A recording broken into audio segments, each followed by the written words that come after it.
Hai semuanya, selamat datang kembali di saluran kami. Kali ini kami akan membahas topik menarik tentang cara ternak bekicot yang menguntungkan dengan modal 1 juta rupiah saja. Siapa sangka, bekicot yang sering kita temui di kebun bisa menjadi bisnis yang menjanjikan dan menguntungkan. Seperti apa? Mari kita simak sampai akhir.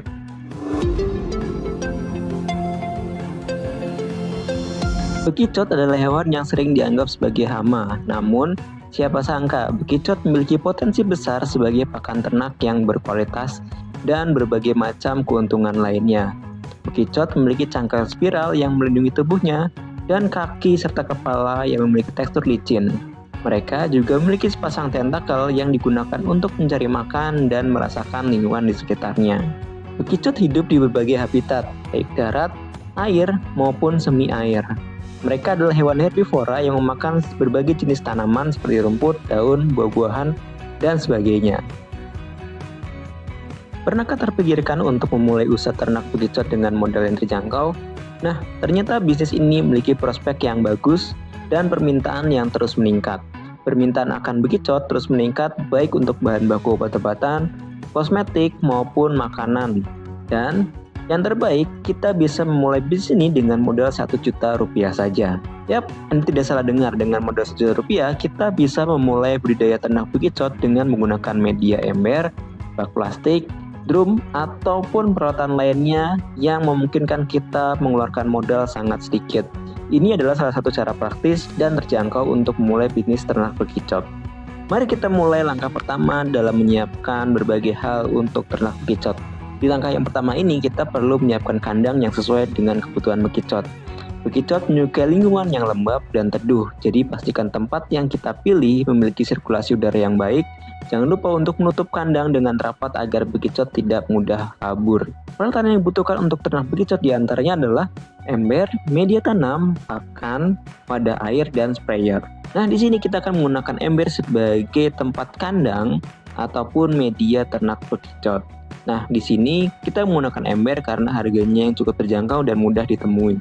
Nah, setelah kita menyiapkan ember, langkah selanjutnya adalah melapisi bagian bawah ember atau kandang dengan bahan yang cocok untuk lingkungan bekicot. Kita bisa menggunakan tanah yang lembab ataupun tanah humus atau tanah kompos ya kita nyebutnya. Ini akan menyerupai lingkungan asli bekicot dan membuat mereka merasa nyaman seperti lingkungan aslinya. Nah, setelah kandangnya sudah siap dan peralatannya sudah disiapkan, kita bisa mencari bibit bekicot yang berkualitas. Kita bisa mencari di sekitar lingkungan kita seperti di perkebunan ataupun di persawahan yang dimana di situ areanya cenderung berair ataupun lembab.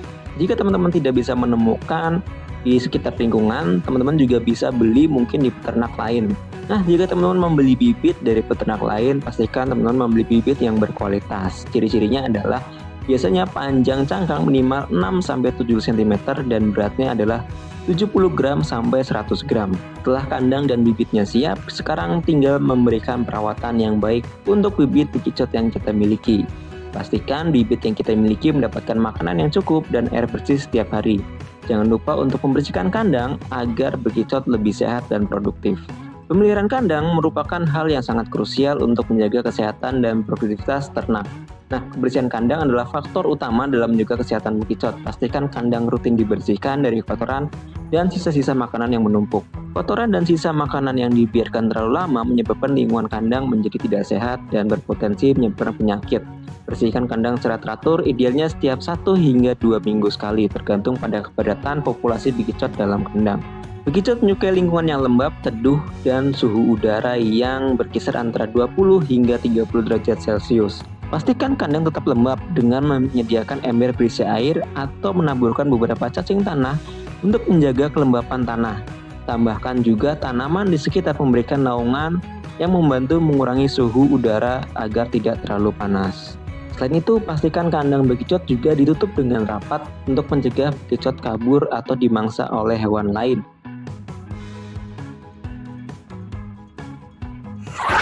Setelah kita bahas tentang pemeliharaan kandang, sekarang saatnya membahas bagaimana pemberian pakan yang tepat untuk bekicot yang kita ternakan. Pemberian pakan yang tepat sangat penting untuk kesuksesan budidaya ternak. Bekicot adalah hewan herbivora, artinya mereka memerlukan makanan yang mengandung nutrisi yang tepat untuk mendukung pertumbuhan dan perkembangan mereka. Bekicot sangat menyukai daun-daun segar sebagai makanan utama mereka. kita bisa memberikan daun kol, kangkung, bayam, sawi, hingga daun singkong sebagai pakan utama. Daun-daun ini mengandung serat vitamin dan mineral yang penting bagi kesehatan bekicot. Pastikan daun-daun tersebut dalam kondisi segar dan bersih sebelum diberikan kepada bekicot. Selain itu, bekicot juga memerlukan asupan zat kapur yang cukup untuk membentuk cangkang yang kuat. Selain daun-daun segar, kita juga bisa memberikan buah-buahan sebagai variasi pakan. Buah-buahan seperti pepaya, pisang, jambu, hingga apel mengandung berbagai nutrisi yang penting dan memberikan rasa yang menarik bagi bekicot. Tahapan reproduksi. Reproduksi menjadi tahapan penting dalam budidaya ternak bekicot. Sebagai hewan hermafrodit memiliki kemampuan untuk melakukan perkawinan dengan bekicot lain.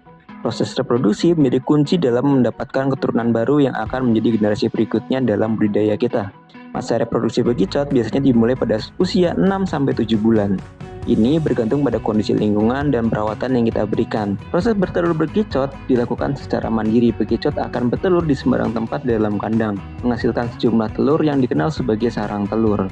Jumlah telur yang dihasilkan oleh bekicot dalam satu periode reproduksi bisa mencapai lebih dari 50 hingga 200 butir. Di sini ternyata bekicot memiliki siklus reproduksi yang cukup unik.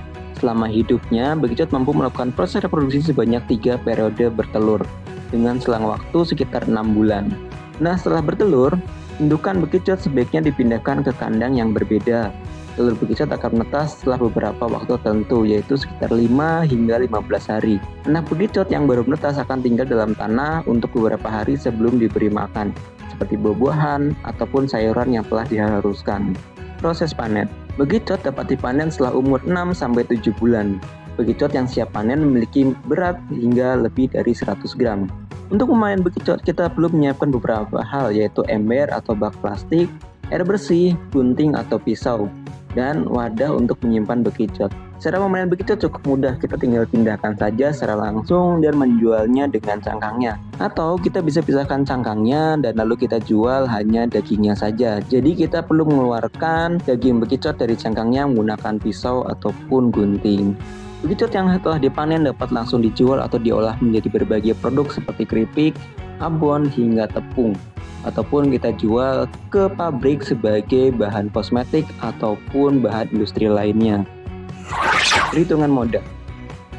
Modal awal untuk ternak bekicot di ember terdiri dari beberapa komponen, yaitu ember, media tanam, pakan, bibit bekicot, dan obat-obatan, dan perlengkapan lainnya. Jadi, mari kita hitung satu persatu. Pertama, untuk ember kita membutuhkan 10 buah ember dengan harga kisaran di Rp25.000 per ember. Jadi 10 kali 25.000 berarti kita membutuhkan Rp250.000.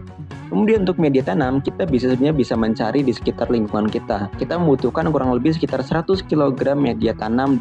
Kalau misalkan kita beli, katakanlah kita cari di harga Rp1.000 per kilonya, berarti kita membutuhkan sekitar Rp100.000. Ataupun kalau misalkan kalian cukup ahli dalam mencari media tanam yang sesuai di sekitar lingkungannya, mungkin teman-teman bisa dapat secara gratis. Untuk bibit bekicot kita membutuhkan sekitar 100 ekor dalam tahap ini. Nah, kalau misalkan kita beli itu kurang lebih di harga Rp5.000 per ekor. Jadi kita membutuhkan sekitar Rp500.000. Meskipun kita juga bisa mencari sendiri untuk menghemat biaya di awal. Kita bisa mencari di berbagai lingkungan di sekitar kita, terutama seperti di perkebunan ataupun di persawahan yang memang tanahnya atau lingkungannya itu lembab. Nah, selanjutnya adalah model operasionalnya. Biaya operasional per bulan meliputi pakan, obat-obatan, listrik, air, dan upah tenaga kerja. Nah, pada tahap awal mungkin kita hanya sendirian. Kita juga bisa menggaji diri kita sendiri kalau misalkan nantinya sebagai hitungannya agar lebih mudah.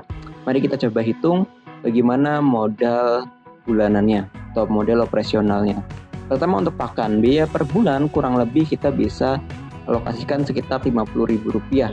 Kemudian untuk obat-obatan dan vitamin atau pakan tambahan kita bisa alokasikan sekitar Rp100.000. Selanjutnya untuk listrik, air, biaya per bulan masing-masing kita bisa alokasikan sekitar Rp50.000 dan Rp25.000. Ya, ini tergantung pada daerah dan bagaimana kondisi di sekitar kita. Nah, kita akan menggunakan biaya operasional ini dalam satu periode panen. Nah, bekicot dapat dipanen sekitar umur di 6-7 bulan. Kita bisa ambil tengahnya yaitu di 7 bulan.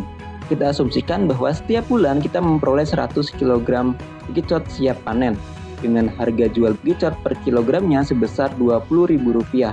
Mari kita hitung pendapatannya. 100 kilo dikali Rp20.000 sama dengan 2 juta ya Bu.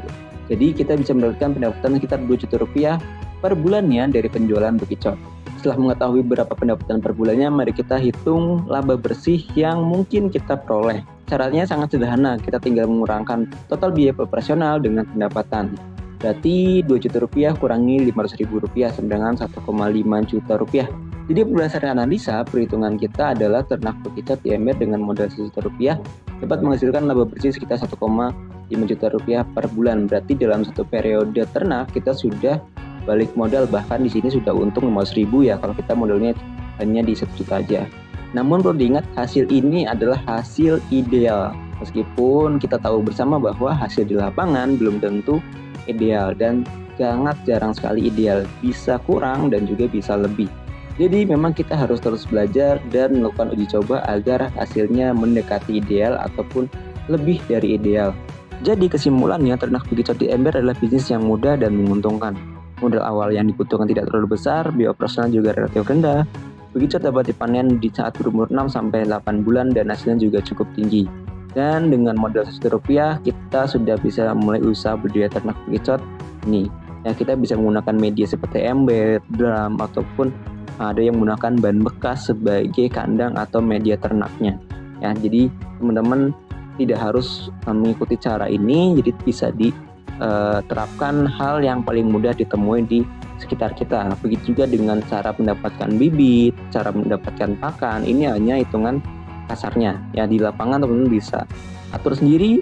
Dan yang paling penting adalah pemasaran. Pemasaran adalah faktor yang sangat penting ya. Ketika kita sudah beternak sampai ratusan bibit ya misalkan, tapi kalau nggak terjual, ujung-ujungnya nanti malah jadi sama ya, karena kita bingung akan menjual kemana, ujung-ujungnya akan dibuang. Nah, untuk pemasaran kita akan coba bahas di video yang akan datang. Nah, untuk request dan lain-lainnya silakan tinggalkan di kolom komentar. Ada kritik, saran, masukan, silakan tinggalkan komentar juga. Jangan lupa follow kita di Instagram, Facebook, di Rekreatif Media. Dan jangan lupa untuk subscribe channel YouTube kita untuk mendapatkan berbagai video menarik di akan datang. Nah, itu aja. Terima kasih. Sampai jumpa di video berikutnya. Bye-bye.